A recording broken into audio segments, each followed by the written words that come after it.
The rest of them are getting dahlias. And this guy over here is getting dahlias. And that one back in there. And that one back in there. I gotta get some dirt for those. Maybe I should go down and get some dirt, some topsoil. Yeah, let's go do that. Okay, we got a half a yard of what they call 50-50. It's half sand, half compost. So we'll see if I can find it here. It's just a big old lot. There's a lawn mix here. I think this is the 50-50. Right here. We will find out. Yeah, they have everything here. Topsoil, sand, gravel. I mean, that was a half yard, what they call a half yard. A yard of anything, just so you know, if you don't know, many people don't know, but a yard consists of 3 foot by 3 foot by 3 foot. So 3 by 3 by 3. 1 cubic yard.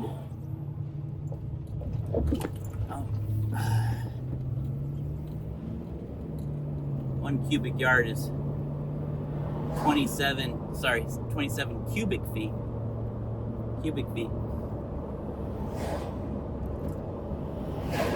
So if you took what looks like a 5-gallon bucket amount of soil, you put 27 of them out there, that would be a yard. A yard of dirt, yard of concrete, yard of gravel, what they consider a yard. 3 by 3 by 3. 3 feet by 3 feet by 3 feet. My bed is 6 feet long. I think it's about 4 and something feet wide and about 2 feet tall. There's a big old mound in the middle, but I think I got a full yard. I paid for a half yard. Full yard, it's filling your truck and then some. But you know, that stuff is heavy depending on what time of year you're buying it. It could be a lot of rain, and the moisture just sits inside that soil, and it makes it very, very heavy. If you're getting rock's going to be pretty much the same weight no matter what. Bark is way lighter than topsoil. Topsoil holds a lot more moisture than bark does. Bark, water runs right through it. It holds some moisture, but not as much as topsoil and sand combined. Sand holds a lot of moisture. You know, you put sand in the topsoil and it makes it more free draining, but it also holds a lot of moisture. But it evaporates a lot faster, I would think. I think it does. Anyways, you know, if you put sandy stuff in your hanging pots, you're gonna have to water more than if you just put like straight compost. Straight compost, you're getting pretty soggy and waterlogged. But straight bark, you'd have to water constantly. I mean, the stuff just runs right through it. It's a lot of big chunky wood, so it doesn't hold that much moisture compared to other things. That's enough talking. I'll show you how much they gave me when I get home. It wasn't a half yard. They're pretty generous. It's like when you go to a bar and the bartender, you know, you ask for a margarita and they give you like a real stiff, a heavy pour. This was a heavy pour. It's nice, you know. Show you the price I paid.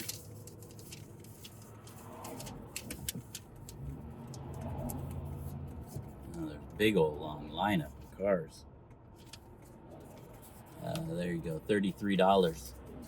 I'm going to go for it in front of this truck. I got him. Oh, yeah. Even with the load, I still made it across the road.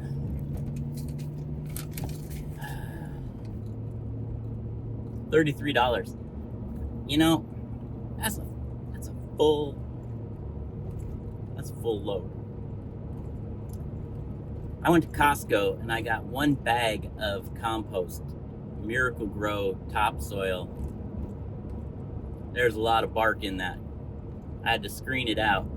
It had a lot of big chunks in it. It wasn't the greatest. I won't ever buy it again, but it was $8, 8 something, almost $9. For 4 of those bags, on sale, 4 of those bags.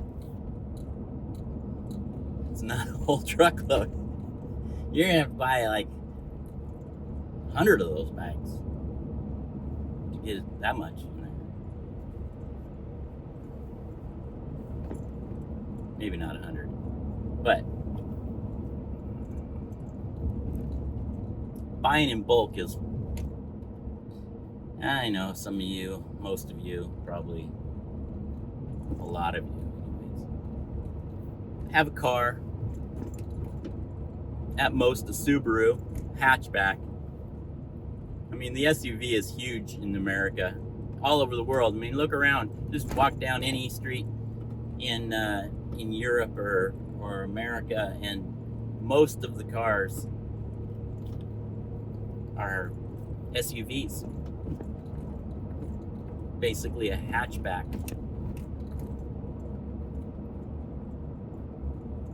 But where I live,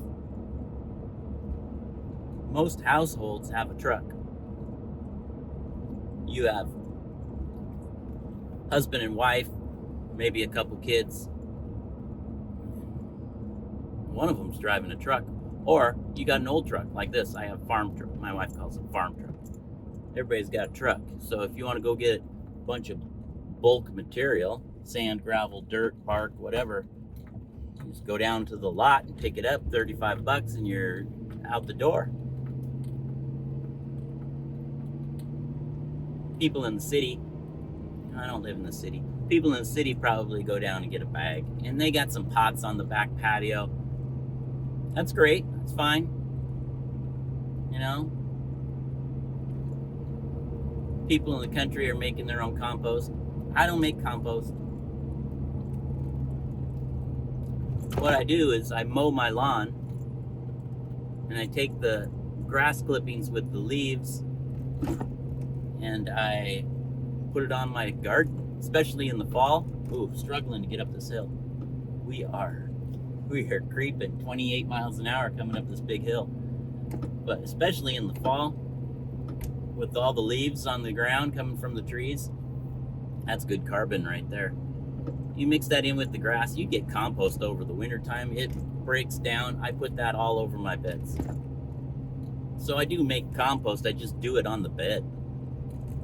And then I top dress with grass during the summer to keep the weeds down. It works pretty well. You put grass on top of your, let's say around your corn or around your onions. It just keeps all the weeds down. Some people say, oh, it grows weeds because of all the grass seeds that are in the grass when you mow. I don't seem to have that problem. I mean, it's a quick weed. It's a quick pull if you see it.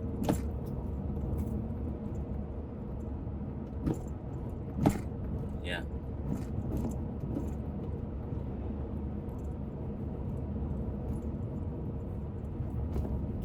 It's getting warm. I'm gonna shut this off.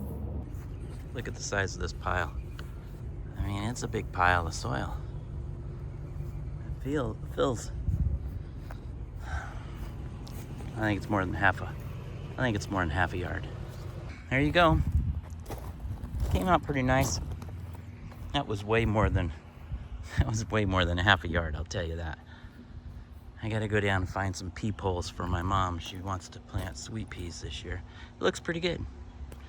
I'll stand back, take a we'll use that as the thumbnail. I'll try and put myself in there somewhere. But that's a great little shot. You guys have a great day.